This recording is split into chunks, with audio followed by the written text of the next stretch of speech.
قديش حكون فعلا قادر احكي تجربتي مع السرطان. هالحكي قديه مفيد ولمين مفيد، قديه مسلي ولمين مسلي. اللي بعدك على بالي كانت اول مرة مش بس بكتب، اول مرة بجيب سيرة السرطان، وبالتكة اللي ارسلته فيها للنشر اللي صار معي حرفيا اني اصبت بنوبة بكاء. بكيت بكيت بكيت مثل اللي عم يبكي عن 15 سنة. بلحظتها أنا خرجت من نفق عمره 15 سنة. كان يوم أربعاء، تحديدا في 11 آب 1999 حين عرست. العلامات الأولى عم بشعر بانحطاط، بخمول رهيب لدرجة ما يقدر الواحد يرفع إيده. يعني عدوانه الأول كان بحرارة مرتفعة، ترافق هالشي مع آلام داير مندار جسمي. بعدين انتبهت بأنه عم تطلع لي طفرة جلدية. أنا ما بحب الأطباء. عانيت، بطلت يعني أقدر روح على شغلي. بفوتوا هيك بدون سؤال، بدون ما ياخدوا إذني، وبحطوها لنور على جبروني، حطوها لنور. أول شيء أنا قعدت أجقر نور، لقيتها حلوة. حاولت ضحكها، ضحكت. لقيت حالي بفهم على الصغار، كلنا ناطرين أدوارنا لنعمل الإيكو المطلوب. بلشت اسمع دمدمة منه للتكنيسيان او للحكيم. انا بهاي اللحظة خلص نزل علي الادراك الكامل انه انا معي سرطان. اجى التليفون، مسويات، قال لازم يشوف الدكتور فلان. اللحظة اللي قالت فيها الدكتور فلان خلص انا 0.1% اللي كان عندي امل راح، وتأكدت بشكل نهائي بانه انا معي سرطان. أنا اللي عمري 35 سنة واللي ما باكل لحمة واللي ما عندي عادات صحية سيئة معي سرطان. بشر بلحظة ما بيملكوا شيء بالحياة. بكير علي بال35. فقمت فتحت له بدون ما أضوي الضوء وفات وقلت له ما بدي أضوي الضوء. قعدت أنا، رجعت محلي ورجعت تكومت على نفسي هيك. هو قاعد على الكنباية اللي جنبي كمش لي إيدي، قال لي طلال رح نغلبه. أنا فعلا ما عندي حكي يعبر عن كيف قضيت الليلة الأولى. كانت الحرارة ما بتنزل، وكان بلش يصير معي أشياء إضافية، حالة صحية مدمرة. آن أوان الجد. لم أطأ مستشفى الجامعة الأمريكية. اقترحت علي بروفيسور روي نسناس. أحببت روي من أول نظرة. بعد سلسلة طويلة من التحاليل استبعد طبيبي عشرات ويمكن مئات الفيروسات. لم أبلغ أمي، لعلي خفت عليها. أيام الحدد كانت نقاهتي البسيطة. أول ردة فعل عندي يبدو عملية كانت رفض كل شيء له علاقة بنتائج الجامعة الأمريكية. رحت عنده، حكيت له الأعراض اللي عم بشكي منها. قال لي بالسنة الأخيرة وين سافرت؟ رحت خلال 15 يوم على 3 مدن، دبي ورحت على بانكوك وعلى اسطنبول. قلت له ليك حكيم، بأكد لك أنا ما عملت أي شيء بخليني ألقط فيروس. يا ويلي شو عمل لي فحوصات وكله نيجاتيف. أنا قبل ما أفوت على المستشفى فيني آخذ فرصة بسيطة؟ قال لي إيه. قلت له خلينا نطلع على الحدث، بدي بعد بكل الطرق. حملت حالي وطلعنا كلياتنا على الحدد، وهنيك عشت اسبوع سميه نقاهه. ما بصير صدفه انك تكمش مجله المختار وتفتحها يطلع قدامك مرضك قبل ما يقول لك يا الحكيم، وقبل ما ياخذ لك العينه ولا يفحصها. كمان مكتشف حديثا، وكمان قاتل ولا علاج له. شو ناقص يقولوا لي بهالمجله بعد؟ اتصل في نهايته الدكتور نسناس بزياد محذرا: اسحبه بعد غد. ذهبنا إلى حصرون. هناك خطر لي، لماذا لا نصعد إلى بقاع كفرة ونزور بيت مرشربل؟ نمت متأخرا بعد 1، واستيقظت على حلم زارني فيه شربل ومعه سيدة متشحة بالبياض وبيده دلو ماء، وهمس لا تخف وأخذ بدلق الماء على رأسي. بقيت تفاصيل هذه الحادثة سرا، في أسئلة ما عندي أجوبة عنها. وهل يعتبر زي هيدا شكل من أشكال العجائب؟ فجأة بيجي بيقعد جنبي خوري، ما بلاقي حالي غير أخذنا الحديث أني خبره. قال لي مارشربل عمدك. أنا نمت بالمستشفى بانتظار أنه يجوا ياخدوني على غرفة العمليات.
في جزء من اللي عم بحكيه بيجاوب على أسئلة كتير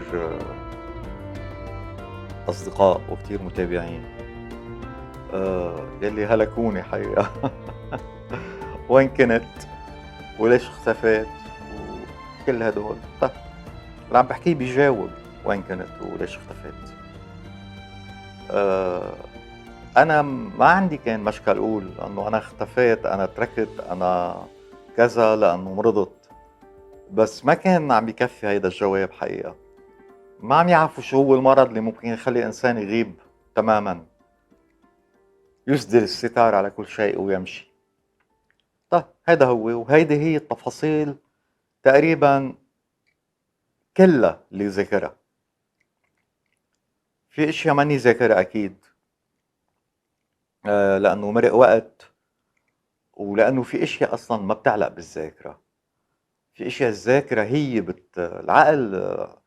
عقل البني ادم منه عادي، يعني الاليات اللي بتشتغل فيها الذاكره، الاليات اللي بيشتغل فيها الدماغ شيء مهول. انا بتذكر كاني قريان كتاب اسمه العقل البشري ذاك المجهول، بعتقد، وبعتقد لأنيس منصور يعني هو كان عنده مهارة، يعني عنده صنعة حرفة قوية بهذا النوع من الكتب اللي كانت تبيع. وعنده كتاب عن العفاريت، عن الأرواح والأشباح، اسمه أرواح وأشباح.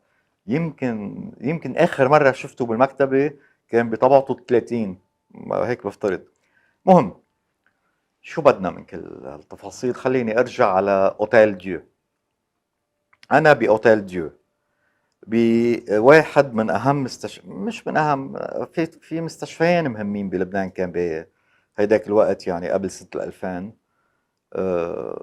يلي هو مستشفى الجامعة الأمريكية ومستشفى أوتيل ديو، وبيضاهوا بعضهم. مش إنه في حدا رقم واحد رقم اثنين، لا لا، بيضاهوا بعضهم. وفي ناس بيفضلوا هيدا على هيدا لأسباب متعددة، لها علاقة بالحكمة، لها علاقة بالأطباء، لها علاقة بحتى 100 شغلة، حتى بانتماءاتهم. لأنه يعني أنا مثلا بالأوضة اللي كنت فيها بأوتيل ديو كان في فوق تختي صليب،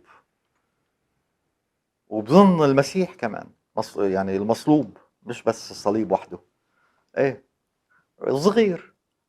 انا ما كنت اتحسس، ما انه ما كنت اتحسس، انا بالعكس، انا كل الشعارات الايمانيه والدينيه انا بحبها، سواء كانت مسيحيه او اسلاميه او حتى ما بعرف.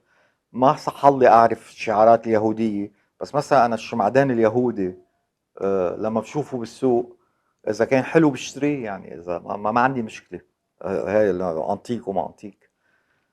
المهم، فانا ما كان عندي مشكله بقصه اني يكون مسلم باوتيل ديو، وطبعا هن ما عندهم مشكله وبعتقد هالحكي ما لازم يكون في مشاكل، يعني خصوصي انه لغير اللبنانيين اللي عم يحضرونا، بس بدي اقول لهم بتعرفوا انه المستشفيات تقريبا، لا ما بدي اظلم الكل، بحدود 90% موزعة بشكل طائفي. هي مش موزعة، مقسمة. يعني كل مستشفى بلبنان له البيئة الطائفية تبعته حقيقة. بس هذا ما بيمنع انه ناس بتروح بهيدا المطرح، الناس بتروح عند بعضها طلبا للشفاء وطلبا للطب الجيد وللعلاج الجيد. انا باوتيل ديو. اوتيل ديو حكاية طويلة، خليني بلش فيها مثل ما اجت بعدك على بالي. عم برجع كل الوقت للفصول اللي كتبتها، لانه برجع بكرر بانه هاي الفصول اللي كتبتها انا سنة 2014 هي ما حلاقي اصدق منها ب آه، بمقاربة آه، الحالة او الوضع. كتبتها انا بعد 15 سنة من المرض. آه، كانت اول مرة، لما كتبتها اول مرة بحكي فيها عن مرضي. ثاقبت انه اول مره بحكي فيها عن مرضي على الفيسبوك قدام الناس وللناس. فكانت فعل تحرر حقيقي هاي الكتابة. و... ولما جيت لأعمل كتابة، يعني لما جمعت النصوص كلها لأعمل كتابة، اخترت هذا الفصل اللي له علاقة بالسرطان، يلي هو الفصل الأول اللي كتبته أنا. يعني أنا بلشت أكتب، يعني أنا كنت منقطع عن الكتابة كل هيدا الوقت. لما استعدت مهارتي أو رغبتي أو أي شيء بالكتابة، أول شيء كتبته هو السرطان. وكان فعلا برجع بكرر فعل تحرر، تحرر من معاناة كبيرة وعبء كبير هيك. منه عبء حياة، لا معاناة دفينة، حزن دفين، حداد كان يجب أن ينتهي. طول 15 سنة كتار، أنا بندم عليهم كل الوقت كل ما تذكرتهم. كانوا 15 سنة حلوين، من لما عمري 35 لصار عمري 50. طيب كانوا حلوين كتير، لازم استعيدهم، بس ما فيها بالحياة، ما فيك تستعيد. الوقت اللي بيروح، اللي بيندثر من بين الأصابع، ما بيرجع أبدا. نرجع للفصل الرابع. بعد يومين في أوتيل ديو أجريت لي فيها سلسلة من الفحوصات والصور. أبلغني الدكتور نسناس أنني في 6 من صباح اليوم التالي سأخضع للعملية. قال لي: أين علبة المارلبورو التي تدخن منها سرا؟ انا كنت مخبيها بالجرور، وفعلا انا كنت دخن. كانوا يقولوا لي في شيء بيزمر، في شيء بيرش مي. قلت لهم اكل كذب، لا تصدقوا. وفعلا كنت دخن وسكر الباب ودخن وما حدا يعرف، وكب السيجاره من الشباك. على فكره انا وبأوتيل ديو كانت بكير، بعدين بحكي. كنت احكي عن الشباك الوحيد اللي هو المنفذ الوحيد الى الخارج، كان عشو بيطل، بس مش هلا وقته. ايه، قال لي: وين علبة مارلبورو اللي بتدخن منها بالسر؟ وتناول سيجارتين له ولي، وتحدثنا. انا ما بعرف اذا كان بدخن، اعتقد انه دخن مجاملة لي، دخن مشاركة لي. يعني الله يرحمه الدكتور روي نسنس، رائع كان. هون بكتب: اظن ان روي نسناس ليس مدخنا. كنت حتى تلك اللحظة رافضا رتبة مريض، مصرا على الاستلقاء في سريري بالجينز وإنفاق الوقت في القراءة. ومع بدء تجهيزي للعملية صرت نزيل مستشفى، وتوالى علي الممرضون، فطبيبة البنج، ثم أخصائية النظافة الصحية، وأخصائية التغذية، وصولا إلى مندوب شركة التأمين الذي أتى ليتأكد أنني لست مقيما في المستشفى على نفقة الشركة من قبيل التسلية. رهيبين شركات التأمين. على كل حال ما كملوا تأمينهم معي، ما ضروري ارجع افتح سيرتهم. يعني انا باللحظة اللي تقرر الي في عملية نفضوا ايدون الشركة وقالوا خلص نحن ما بنكمل تأمين. وبالتالي بظن المبلغ اللي ترتب علي بالمستشفى على نفقة شركة التأمين ما بيتجاوز $2000، من بعد وقفوا. وبالتالي كان علي أن أتدبر أموري وحدي. هذه له حديث آخر هذا الموضوع. نحو 10 ليلا، وبعد أن صرت وحدي، فلوا كل اللي عندي، فلوا على بيوتهم عادي. يعني إذا بدهم يتواجدوا حيتواجدوا تاني يوم الصبح لما بدي أعمل العملية. مهم، زارني يعني بعد 10 زارني جراحي. أنا ما كنت أعرف مين هو جراحي. لحد هلا أنا بوقتها كنت نسيان اسمه، لحد هلا أنا نسيان اسمه. هو اسمه فرنساوي، يعني مش هو فرنساوي، هو لبناني، بس اسمه فرنساوي كتير. مش من الأسماء الفرنسية العادية يعني.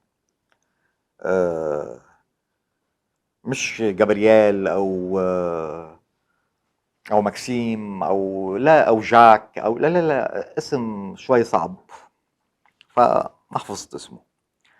طلب مني الإذن المسبق بأنه قد يضطر لإجراء جراحة كاملة في حال لم يتم الأمر كما يجب عبر الناظور.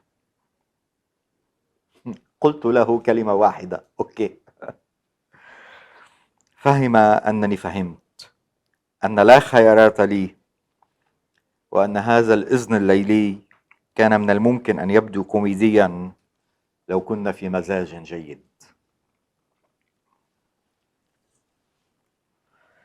الزائر الأخير أتى فجرا.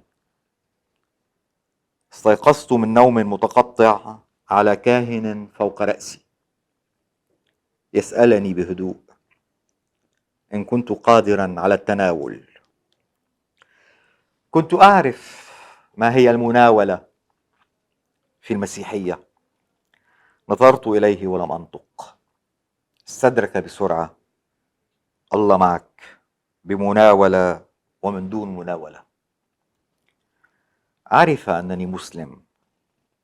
مرر يده على جبيني وغادر. آخر ما أذكره قبل النوم في غرفة العمليات حديث ممرضتين اللتين قامتا بتنويمي.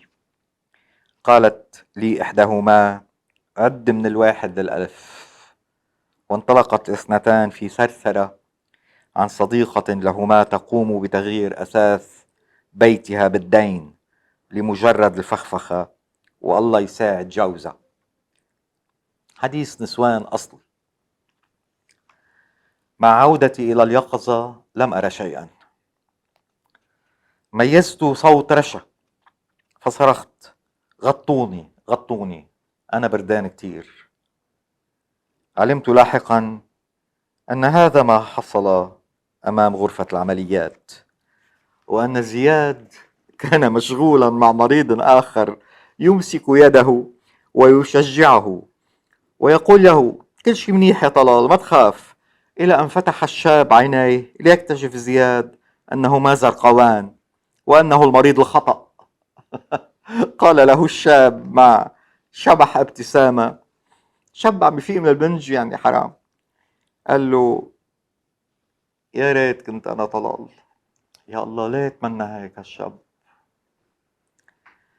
فوجئت في أول استيقاظة جدية في الغرفة بأن زياد أبلغ كل العائلة الذين هرعوا إلى أوتيل ديو من طرابلس ودمشق ودبي وباريس. شقلبت لهم حياتهم أكيد. طلبت من أمي أن تلزم بيتي في بيروت وتقلل من زياراتها. كنت قاسيا، لكنني لم أكن لأحتمل مشهد أم مروعة على ابنها المتهمة أصلا بأنه ابنها المفضل. وهذا غير صحيح بالمناسبة، فنحن جميعا كنا المفضلين عندها بلا تمييز. كان روينس ناس طبيبا محترفا، وقد ظهر احترافه صارما وهو يقول لي دون أن ينظر في عيني: في أقصر زيارة يقوم بها طبيب إلى مريضه بعد الجراحة لم تكن سهلة. قال لي: أنت مريض أو أنت مصاب بمرض اسمه كذا كذا كذا كذا. في الحقيقة قال لي الاسم الأكاديمي للمرض المؤلف من 4 أو 5 كلمات دون أن يذكر كلمة سرطان، وتابع: له علاج هنا. هو حرفيا هي لحظة أنا ما بنساها، لأنه كمان بدون ما يطلع بعيني قال لي له علاج هنا. على الحيط هيك ضرب على الحيط بقوة يعني. تزامنت هنا التي قالها مع ضربة بقبضة يده على الجدار فوق سريري. وبقيت مدة أعتقد أن علاجي له علاقة بالحيطان. أقسم بالله ماني عم ألف جمل لسلي الناس. أنا كل الوقت افتكرت العلاج الكيميائي، لأنه عرفت إنه بدي علاج كيميائي. افتكرت العلاج الكيميائي شيء له علاقة بالحيطان، بدهم يعلقوني على الحيط، بدهم يعملوا لي شيء، ما بعرف شو هو. ما سألت، يعني ما بتكون اسأل إنه شو هو العلاج الكيميائي، ما بعرفه ولا بعرف كيف بيصير. المهم، تخيلت أنهم سيعلقوني على الحائط، ولم يكن على جداري في المستشفى سوى خشبة صغيرة تمثل المسيح على الصليب. أه هل في اشياء تانية احكيها بعد اللي قريته؟ ابدا، كان في شي طريف عم يدور. زياد فكرني راح عند مريض تاني غيري، وانا فقت بردان، فقت من البنج بردان. أه ما بتذكر الوقت الحقيقي كيف بيفيق الواحد من البنج وكيف هيدا. بعرف انه بعد وقت، يعني بعد شوية وقت، ما بقدر أقدره بالساعات أو يعني هو بالساعات نفس اليوم يعني، بس ما بقدر أقدره كتير يعني. قد ايه بيجي لعندي روي وما كان مبسوط. آه، خسر معركة. كان كان حابب يطلع شيء حميد مش خبيث، أغلب الظن. ولما ضرب لي بإيده على الحيط وقال لي في له علاج هون، والله العظيم أنا وقتها آه، كل عقلي ركب انه علاج له علاقه بالحيط، انه لما بدهم يبلشوا لي العلاج الكيميائي حيكون في شيء له علاقه بالحيطان. كنت خايف طبعا من شيء اسمه العلاج الكيميائي وما بعرف شو هو، بس قلت كل شيء بيجي بوقته، خلص مش هفكر. لما قال لي الكلمات تبع اسم المرض، آم، يعني ما في داعي اساله انه شو يعني. ولما هو الطريف اكثر شيء اللي صار مع الحكيم الجراح، لما الجراح فات لعندي وقال لي انه طلال نحن ممكن اذا ما زبط النادور آه، نعمل جراحة نشق بطن يعني، فبدي اخذ الاوكي منك. انا قلت يعني عقلي انه جاي ياخذ اوكي مني الساعة 10 بالليل، ما بقى في حدا وما بقى في وقت، يعني 5 الصبح انا بدي فوت على عمليات. اعطيته الاوكي قبل ما افكر يعني. كنا فهمانين على بعض انه القصص ما بقلبها كتير نقاش. أكتر شي علمني إياه بكل التجارب اللي مرقت فيها لحد هلا، يعني بعدنا بالمستشفى، أكتر شي علمني إياه هالمرض يلي هو حقيقة كاملة، بإنه الحياة غالب الأحيان ما فيها خيارات. بالقصص المصيرية ما فيها خيارات. يعني أنا مرة كتبتها إنه الحياة منا جورج إرداحي. لا، ما في من سيربح المليون، وما في 4 خيارات، وما في تحذف إجابة، وما في تستعين بصديق، وما في تستعين بالجمهور. كله هذا ما له طعمة. في اشياء احيانا بتكون هي الخيار الوحيد. بيسالوك بيوحوا لك انه في خيارات، بس هو فعليا ما في الا خيار وحيد. وفعلا وقتها قلت له اوكي. طريف الامر الطريف الاخر لما فات لعندي الخوره. ما بعرف، بس انا هون بدي استطرد وادعي، ناشد المستشفيات انه بلا انا ما بظن موجوده بالمستشفيات العامه العاديه، بس بمستشفى مسيحي مثل اوتيل ديو ممكن يكون هذا وبيغيروا من المستشفيات اللي طابع مسيحي. انا بقول لهم للمسيحيين لا تبعتوا الخوارني عند المرضى قبل ما يعملوا عمليات.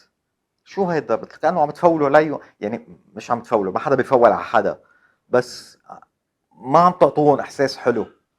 الا المريض اللي حس حاله رايح مودع وهو بيطلب خوري. وهيدي صارت قدامي يعني شفتها. هذا شيء تاني. بس انه تكون زيارة الخوري روتينية لمن سيجرون جراحات. طبعا سألني إذا فيني أتناول وقتها، وقلت له ما قلت له شيء، سكتت. أدرك أني مرتبك وهو ارتبك، وعرف أنه أنا ما بتناول لأني مسلم، مع أني بعرف شو هي المناولة بالمسيحية، وأنا أصلا ما كان فيني أتناول، يعني كنت ممنوع أنه أخذ أي شيء. يعني المناولة فيها أنه شيء تاكله. ما في شيء تاني أرويه عن اللي صار، إلا أني تأكدت بشكل خلص لا يقبل الشك بأنه أنا بحاجة للعلاج اللي بحاجة له كل اللي بينصابوا بالسرطان. وهون بدي أرجع للكتاب، لأنه برجع بكرر بأنه اللي مروي بهالكتاب هو أفضل المرويات عن هالتجربة، فأنا مصر أن تكون هي المروية الحقيقية تبعتي. حتى هلأ نحن عم نحكي بعد سنين، يعني وقتها أنا حكيتها هيدي كتبتها بعد 15 سنة، هلأ صار مارق 25 سنة.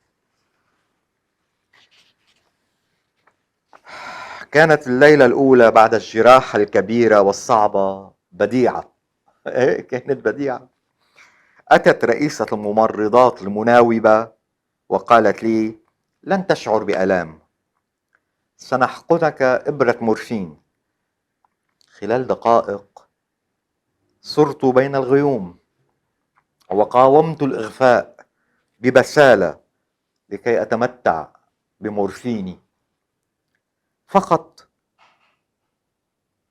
كنت أطلب الإمساك بيدي لكي لا يسحبني النوم. في اليوم التالي ومع حلول المساء انتهى مفعول المورفين. في الواقع كنت موجوعا، ولكن ليس إلى درجة الاستغاثة، لكنني طمعت بإبرة ثانية ولعبت الدور بإتقان، صراخ وضرب متصل على الجرس وهستيريا، وطبعا ما يلزم لإثارة شفقة رئيسة الممرضات من عبارات مفادها أنني على وشك الموت من الألم. كله كان كذب. كنت بدي إبرة مورفين. بمهارة وهدوء لبت السيدة الخبيرة طلبي وحقنتني بإبرة ثانية، لكنني سرعان ما اكتشفت أن لا طيران فوق الغيم. لقد ضحكت علي، وعرفت ذلك بلا عناء. وعندما كررت الصراخ والهستيريا أرسلت إلي طبيب الطوارئ المناوب. كان شابا مرحا، حسم الموضوع بكلمتين: شيخ طلال، مورفين ما في. ولو قفزت من الشباك، ودل على الشباك اللي جنبي: إنها إبرة واحدة في العمر يا صاحبي، تصبح على خير. هون قبل هون خليني كفي ونرجع نحكي. تذكرت رواية الأرض الطيبة، هي من أحلى الروايات اللي أنا بحبها، وعادات الصينيين القدماء التي تقضي بأن يكرم الموسرون أحباءهم بالمورفين اليومي. تمنيت لو كنت صينيا في القرن 19. ريحني يا علي.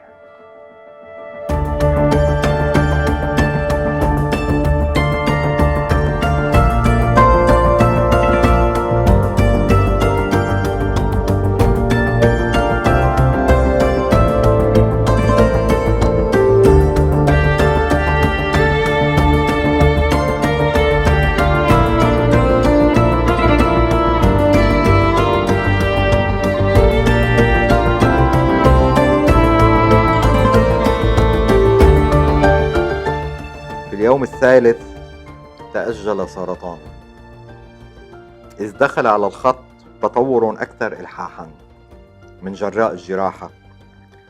لقد تعطل عمل المصران، هذا اللي كان ناقصني، وكان ذلك مقدمة لفترة قاسية في المستشفى دامت 23 يوما. لم يخفف عني فيها سوى وجود بلال.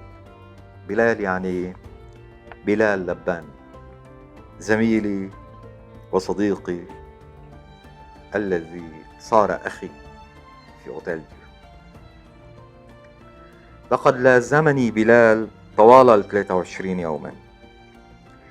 كان يتقاسم النهارات مع أختي ندى في المناوبة إلى جانبي، في حين يأتي زياد لإحياء الليل مفترشا الأرض على حشية غير مريحة وفرتها له جنات خلافا لنظام المستشفى.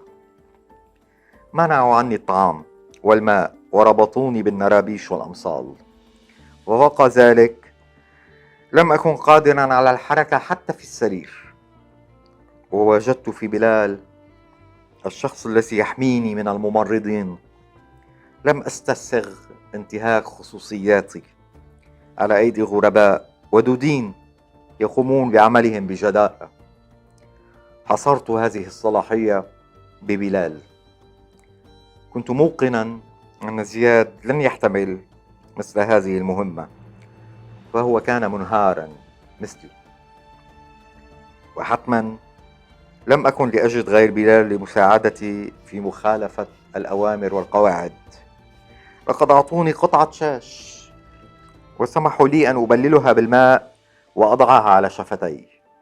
وخططنا أنا وبلال لشيء آخر. كان يشتري لي العصائر المتنوعة من الكافيتيريا أو من خارج المستشفى ويخبئها في الثلاجة الموجودة في غرفة محاذية مخصصة للممرضات. وصرت أبلل شفتي بعصير العنب أو التوت أو المانجا دون علم الطبيب. وطورنا المخالفة في الأيام التي تلت إلى وضع حبات فاكهة في قطعة الشاش وامتصاص رحيقها. ومرة استعرنا من الجيران يعني المرضى اللي جنبنا وحوالينا قرصا من الكبة المشوية، وحاولت امتصاصه دون جدوى طبعا. ربطتني علاقات مع جيران القسم الذي عشت فيه. هربت السجائر التي لم يعد بوسعي تدخينها إلى مريض يستعد لجراحة قلب مفتوح. ابنته أهدتني صورة القديسة ريتا وقطنة مبللة بالزيت، بعدها عندي لهلأ. وربطتني صداقة بجار من آل فلفلة وبأولاده. أخذوه إلى جراحته ذات صباح ولم يعد. قالوا لي أنه في العناية الفائقة. زارني ابنه وابنته عدة مرات وكررا الكلام بأن أباهما يتماثل للشفاء في السوان يعني هو حقيقة ما كان بالسوان. كيف لم أكتشف في أصواتهم وعيونهم أن أباهما مات خلال العملية؟ لم أعرف ذلك إلا بعد أشهر. بعد شهور خبرني يمكن بلال أو زياد، ما نسيت، أنه جاري اللي كان مهضوم ما طلع من العملية، مات. وما قالوا لي. كان مهضوم وربطتني فيه علاقة حلوة. شو علاقة حلوة يعني؟ أصلا عنجا أنت كنت قادر أحكي أنا يعني، وهو كان حالته بالويل.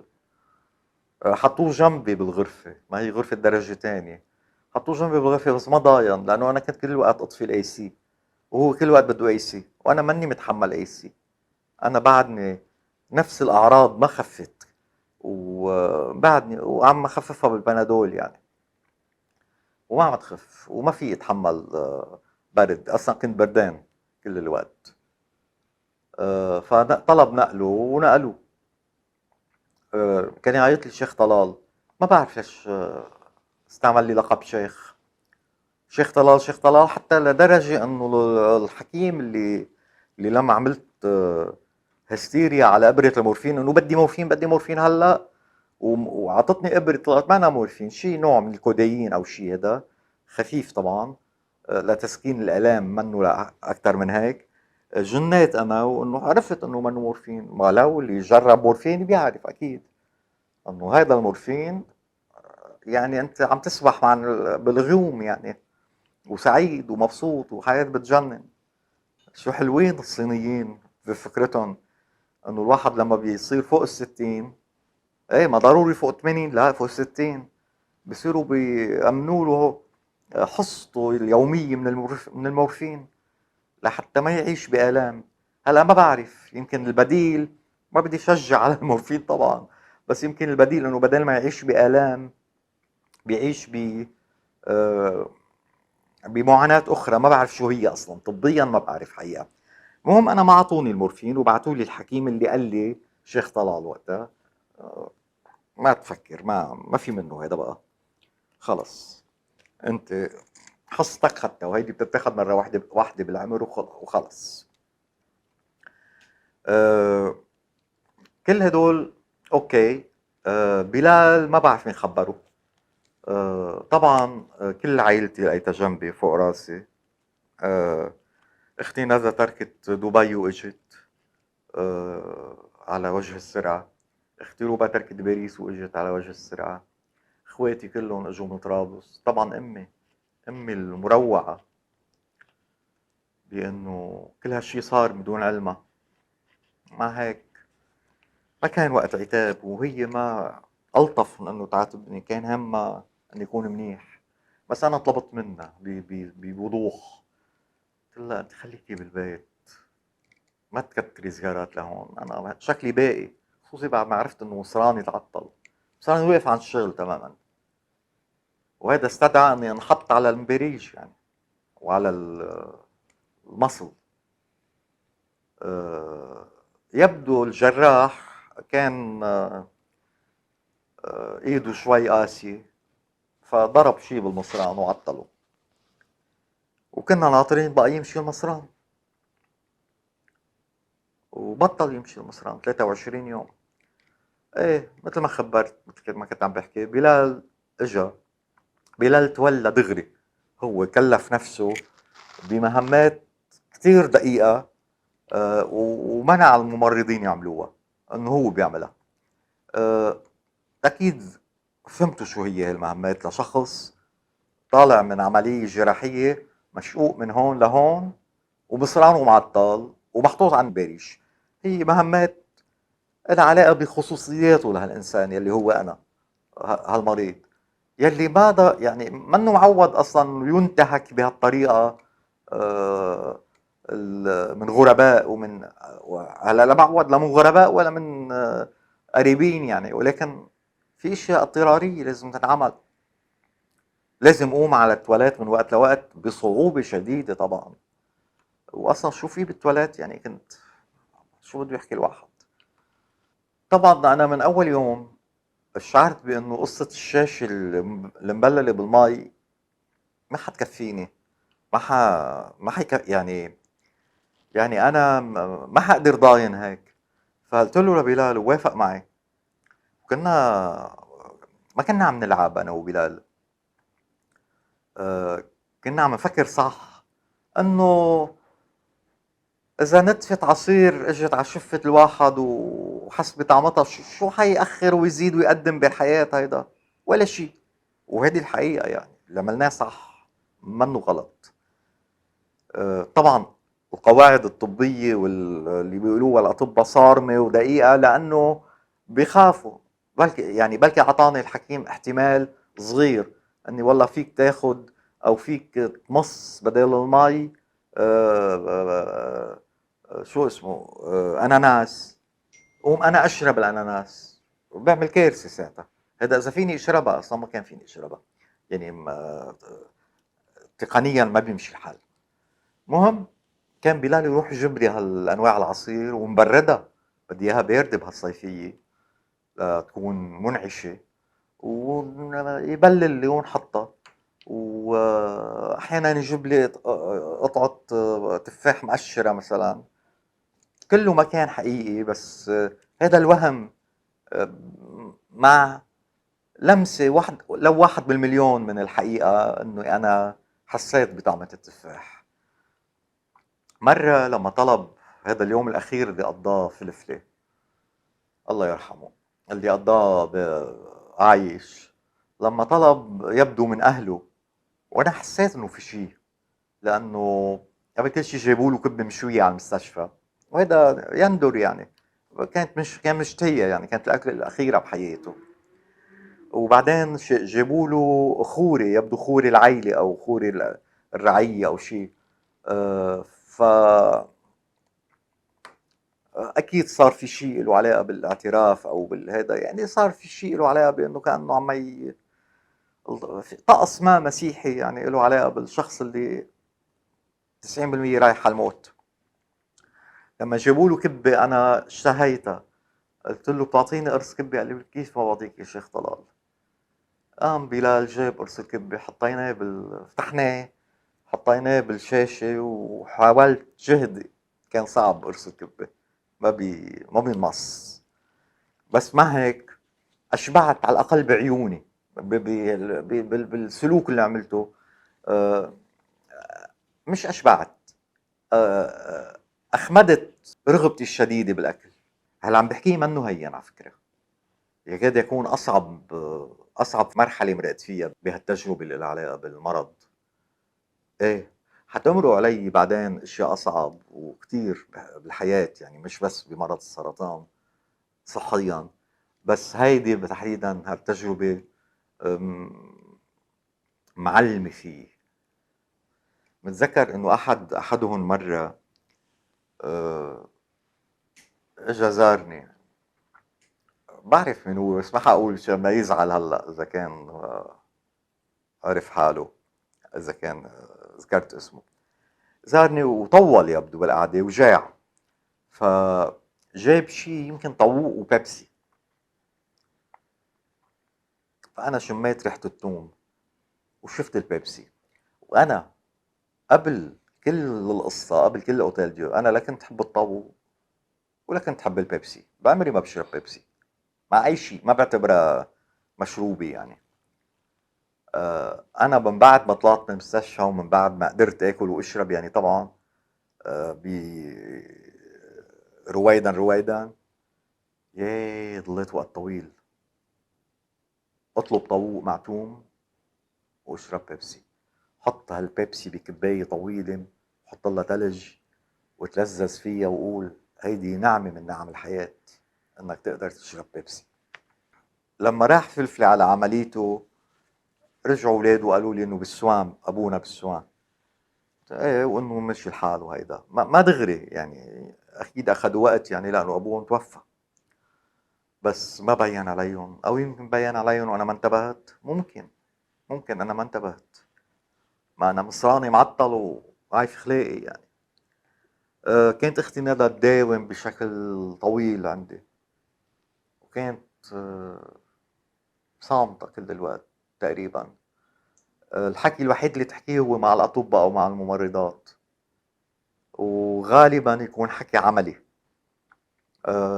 ندى هي تطوعت بأنها تعطي وقت، أنه على أساس ما حيتركوني 24 ساعة، فندى بتعطي وقت خلال النهار، بيكون خلص بلال دوامه شغله يعني، بيجي بضل قاعد لل10 بالليل، لل9 بالليل، بيجي زياد، بيستلم عنه زياد وبينام معي بالمستشفى. داومنا على هالحكي 23 يوم، 23 يوم وبصراني ما بده يشتغل. طبعا قبل ما يمضوا 23 يوم كان يمرق وقت. اصلا اخديني جايبيني على التصوير يعني. ما بدي اقولها هيدي بتململ، لانه انا كنت اتسلى لما يجوا ياخذوني على التصوير ليصوروا ليعملوا لي صور. كنت اتسلى بمعنى انه قاعد كل الوقت وقدامي هالشباك، وهالشباك مبينه منه شجره، وهذا كل اللي بعرفه عن الحياه، انه الحياه هي الباب تبع الغرفه اللي بيفوتوا منه ممرضات واطباء وزوار، وهي هالشباك اللي بيطلع على السما على شجره.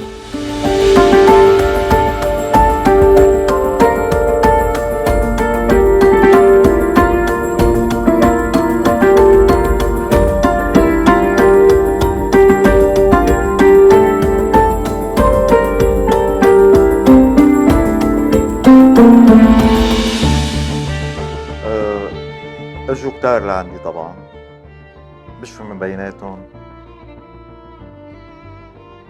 الحسناء وأصحاب الحسناء، وبالناقص منه ما بعرف. نسيت أنا إذا كنت قلت لمنى. منى طبعا إجت، منى الرفاعي قصدي.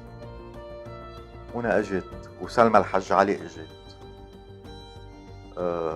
أنا قلت لها لمنى إنه قولي لهم، قولي للزملاء يعني، أنا قصدي مع حدا تاني، الزميلات يعني، قولي لهم ما مش خرج زيارات هلا أنا. فهي أغلب الظن التزموا، بس بالحسناء ولا اتصال ولا مرحبا ولا شو صار بهالزلمة. ما يعني اللي حكيته بالبداية بالحلقة الأولى إنه أصبت بالخيبة، أو يعني عملت قرار خاطئ بإني التزمت شفهيا مع رؤوف أبو زكي. منه كلام خارج الحقيقة، لا، تبين إنه هذا الرجل ما خرج تتلزم معه بالكلام، مش كلمة، مش الكلمة اللي بتلزمه. كان لازم نوقع الكونترا ونوقع العقد وإلى آخره. المهم أنا ما كنت ناطر شيء منهم يعني.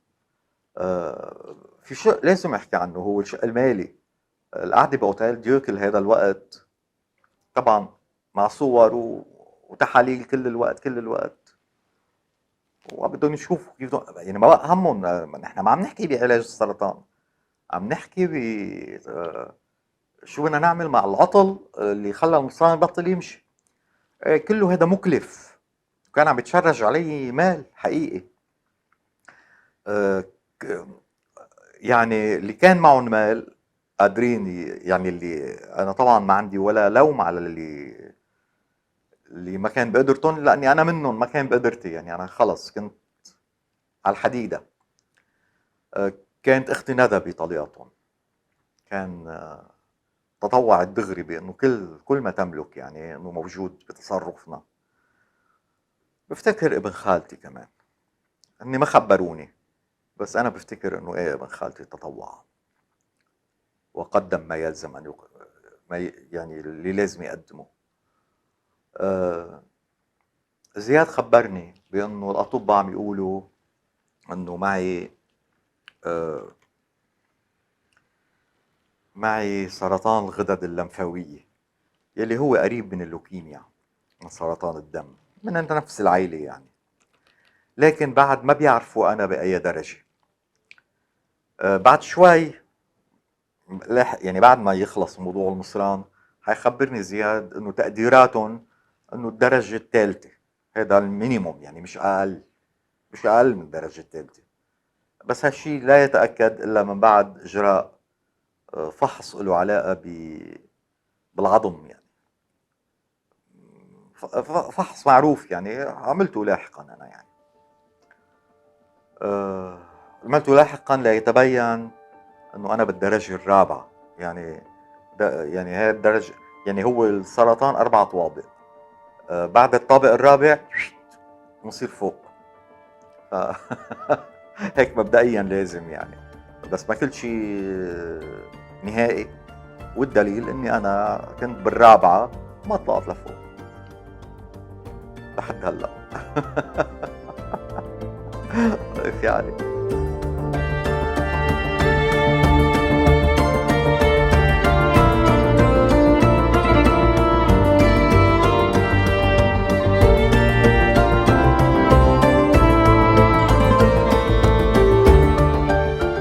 زياد اكيد قضى وقت صعب، اكيد انا واثق.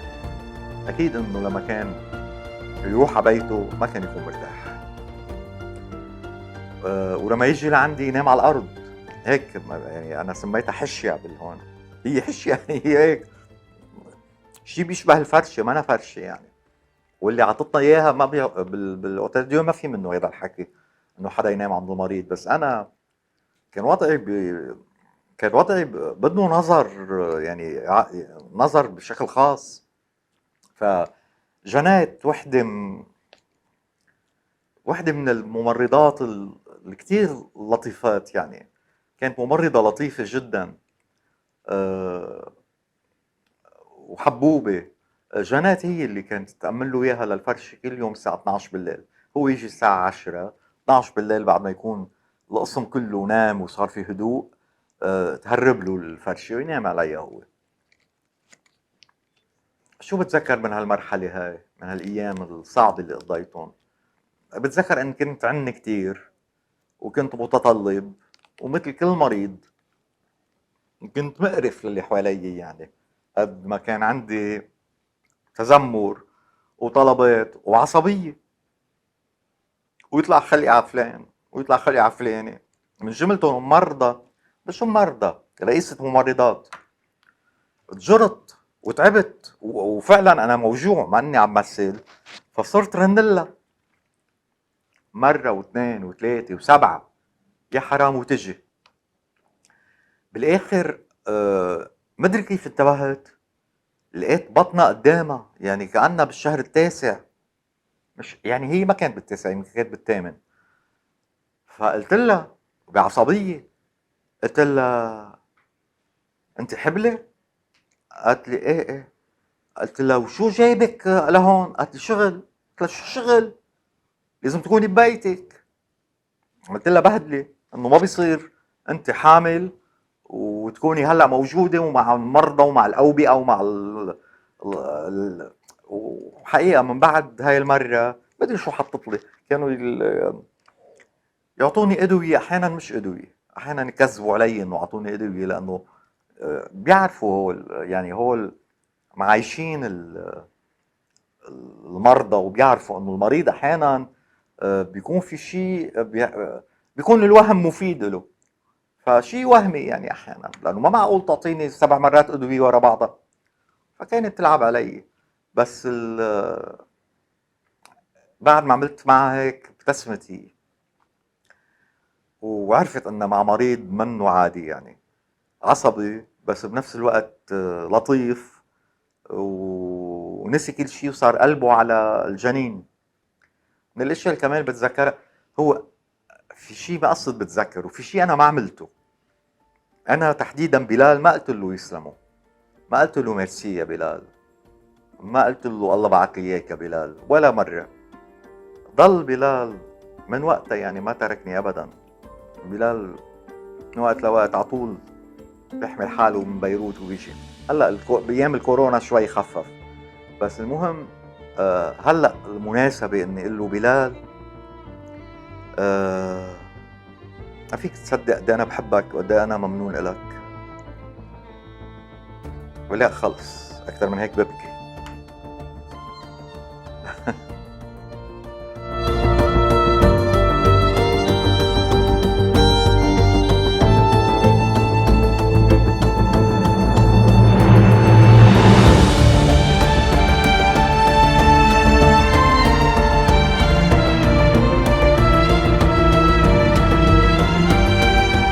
زياد ورشا، او بالاحرى يعني زياد قلت شو كان عم بيعمل، بس جابوا لي بيوم من الايام كان مرحله متقدمه يعني بعد كم يوم، يعني 10 ايام يمكن.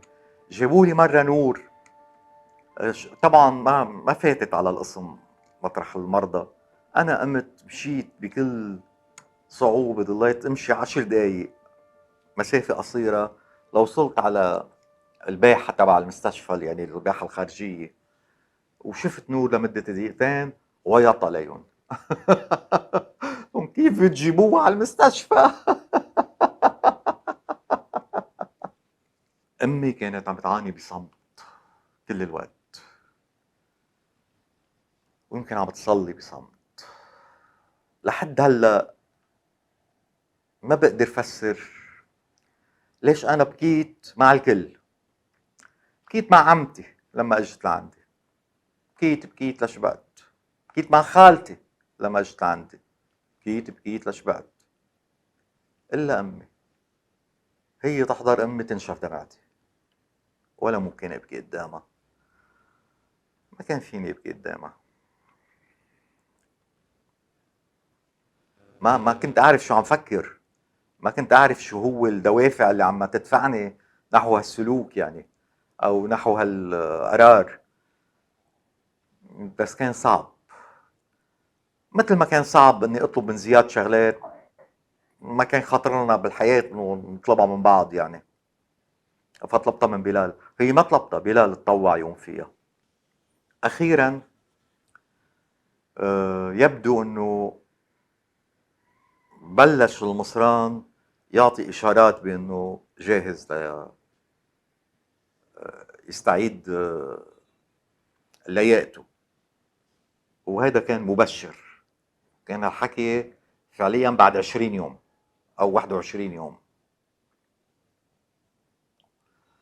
كان طبعا يطل علي كل يوم كذا طبيب، لازم احكيها هاي، من بيناتهم طبيب السرطان المختص باوتيل جو يلي هو بظن اسمه جورج شاهين، دكتور جورج شاهين اللي هو دكتور مشهور يعني. وقتها كانت عندي اختي ندى، فات وكنت انا بوقتها باحدى نوبات السخونه القويه والبرديه القويه، وطبعا هو حللها دغري انه هي من اعراض المرضى يعني، هذه مش من اعراض المصران، ما لها علاقه. فاقترح، هو اقتراحه كان، الحكيم ما بيقترح بالاخر بمعنى انه عم ياخد ارائنا، لا الحكيم بيقترح بمعنى انه هيك لازم نعمل. فعادة المرضى واهالي المرضى بيقولوا اوكي دغري. فاقترح هو انه نبلش بالعلاج، ولا انا حاتبع البروتوكول الامريكاني مش البروتوكول الفرنساوي. طبعا انا كلها كلمات جديده علي. يلي بيقضي باربع جلسات، دغري من اول جلسه نعطي دفاع كبير جدا ضد هذا السرطان، يعني جرعات هائله، لنشوف النتيجه، وما ننطر بقى المصران. قبل ما افتح تمي ندى اعترضت، ندى انه ابدا، كيف بدك تعمل فيه هيك؟ ندى ما بتعرف شو يعني العلاج الكيميائي، ولا بتعرف شيء من شيء يعني، منا انه والله مطلعة على القصص الطبية، بس دغري المنطق العقل البديهي انه ما ممكن تعريضه لهذا النوع من التجارب او من الشغل، من العلاج، ولا سيما ببروتوكول امريكاني يعتبر سريع، يعتبر قوي، يعتبر هجومي حتى، انه هجوم مضاد. هو عادة البروتوكول الفرنسي انا فيني اسميه دفاع. البروتوكول الفرنسي قائم على دفاع، انه انت تدافع ضد السرطان على مدى سنة. هو لا، بده بشهرين نعمل هجوم مضاد على السرطان. انا بعتقد، هلا ما بعرف اكيد هلا بيكون تقاعد ومش مهم اللي عم اقوله انا بالنسبه له، بس انا بعتقد لو قبلنا كان موتني. انا بعتقد كان روحني، كنت رحت فيها يعني. المهم ندى رفضت، وانا صرت هز براسي، انت ماكي حق ابدا، ما بدي. قلت له حكيم، بس انا وقفتها لندى، لانه ندى لما بتحكي حدا لو كان حكيم ممكن يفكر عم تخانقه. إيه. اختي انا مسماها الجنرال، فالجنرال ندى بخانق. انا دغري اخذت الحكي، قلت له دكتور لا انا هلا ما بدي بلش علاج من هالحكي، و اخذوا عطى معي شوي. قلت له يمكن انا ما اعمل علاج هون. انا بوقتها خطرت لي الفكره انه انا ليه لا اعمل علاج بوتيل ديو. لا، خطرت لي الفكره وبلشت اسال فيها، وهيك صار يعني، انه بعمل علاجي بطرابلس. فبالنهاية طالما بروتوكول بعمل بروتوكول، ودغري راح عقلي بلحظتها انه انا مش حروح بروتوكول امريكاني وغير امريكاني، لا، بروتوكول الفرنسي البطيء تبع الدفاع المتمهل، لكن الفعال مبدئيا حسب البروتوكولات المتعلقة بهاي المرضى. الليمفوما يعني، الليمفوما يعني بنت عمها لللوكيميا. أه وهذا اللي صار. كانت ايام المستشفى بطيئة ومملة، يتخللها هاي التسلية اللي كان لما يجي بلال اكثر شيء تحضر يعني تكون لما نلعب على الاطباء وعلى الممرضين وعلى الممرضات بالعصير وبالاكل والشاشة المبلولة، وشغلات كتير. ما يتخلى لشيء تاني يعني، ما كل الوقت برجع بقول قدامي شباك مبين منه شجرة، ونحن بقاب وما في هواء، وهي الشجرة ثابتة كأنها لوحة، كأنه هالمنظر تبع الشباك هو لوحة، مش شباك حقيقي، مش منفذ حقيقي. وهالباب، هالباب اللي بشوف منه ناس عم تفوت الصبح لما ما بيكون عندي حدا، بيمروا علي يعني بدايات الصبح 6 7 8 هيك شيء، بهالاوقات هاي بهالساعتين ثلاثه هول. أه بصير اسمع، بعرف من اول الكوريدور صوت العربية تبع اللي بينظف، بصير اعرف صوتها، بصير اعرف وين صارت، عند اي غرفة، وين قربت. أه لا يوصل لعندي. كنت احتار ليش هالشاب اعطينه عربية بدها 5 يجروها، هي لا معمولة بطريقة فيه جرة، بس مليانة. ما بقى شو بده ينظف يعني عدة التنظيف هالقد. هو عامل حامل عربية بتجر زلمة أكتر، بتجر اثنين يعني قاعدين جنب بعض. كل هول تفاصيل صغيرة، بس هي يومياتي، ما عندي غيرها، ما عندي يوميات أخرى. طبعا في تفاصيل أخرى لا سيما بالليالي، يلي هي تأوهات وصراخ الناس حوالي بالأوض المجاورة. الألم، الألم بشع، والناس اللي اصلا موجودين بهالقسم اكيد موجوعين، اكيد عم يعانوا، اكيد لازم يقولوا اخ واي ويكون عندهم اصوات. انا هاي الاصوات لما كنت اسمعها كنت اقول الحمد لله انا مش هيك، انا اقل شوي. أه كمان تذكرت قصة لما راح فلفلي من عندي الى قدره، الله يرحمه، نسيت اسمه الصغير طبعا انا. المهم بس بتذكر وقت اجى حكيمه اللي بده يعمل له الجراحة، قال له في تليف على الرئة. بعدين انا هلا يعني من كم سنة لفهمت انه تليف على الرئة يعني خلصنا، بس هذه عبارات بيستعملوها الاطباء. وقال له نسبة النجاح او نسبة الخطر 25% او شيء هيك شيء. لا طلعت ما فيها هاي النسبة، على كل حال بعدين بحكي عنها. بهاي الامراض، بكل الامراض بالحياة ما في شيء اسمه نسبة، هيدي ارقام بينشروها بمجلات طبية وبيعملوها مؤسسات ومراكز طبية لأغراض بحثية، لأغراض بتخص الأطباء. هيدي ما لها علاقة بالمرضى، هيدي ما مع أساسها ممكن المريض يبني استنتاجات أو يبني توقعات على الإطلاق. بعدين بشرح هذا الحكي. ايه كان في مريض عنده قلب، ما بعرف شو طبيعة الجراحة بس في قلب مفتوح. كان بده يدخن، فانا كنت هرب له، انا ما كنت فيني ادخن، كنت خلص ما فيني ادخن ولا فيني اعمل شيء. كان عندي علبه مارلبورو بقلبها شي 12 سيجاره. فكنت من وقت لوقت لما ما نعرف انه هالربع ساعه ما في حدا، شي سيجاره واقول له لبلال او اي حدا انه مرق له اياه. اول شيء استغربوا اللي معي انه كيف، قلت لهم لا شو هالحكي هذا بده يدخن، يدخن. عرفت بنته، فبنته عملت حالها ما شايف، بنته كبيره بالعمر يعني مش صغيره. عرفت انه لازم بيا يدخن ما عليه. يمكن تكون هي سويجيره الأخيرة بالحياة. ما يعني ما كل شيء بيقوله الطبيب يعني هو منزل ونهائي. آه، الدليل على أنه كانت مبسوطة من علاقتي مع أبوها أنه بيوم من الأيام آه، بتجي الصبح عند بيا وبس تجي لعندي على تختي وبتطلع لي صورة القديسة ريتا وكيس بقلبه قطنة مبلولة زيت هيك نايلون يعني، بعدهم عندي لهلا هودي. ما عرفت شو صار فيه، راح على جراحته ما عاد رجع للأوضة لعندي، ما عرفت شو صار فيه حقيقة. أه المهم بنهاية المطاف أه قرر مصراني يرجع يشتغل ببطء شديد.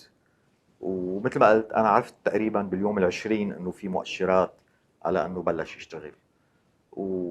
وبلشت أقول إنه أخيرا إجا الفرج، أخيرا حأطلع من هالحبس. الله لا يدوق لحدا حبس أوتيل ديو ولا غير أوتيل ديو، حبس حقيقي. والناس اللي بحبهم اللي ضاقوا لهالحبس حاسس بكل لحظة عاشوها. أو بالأحرى كل لحظة ماتوها.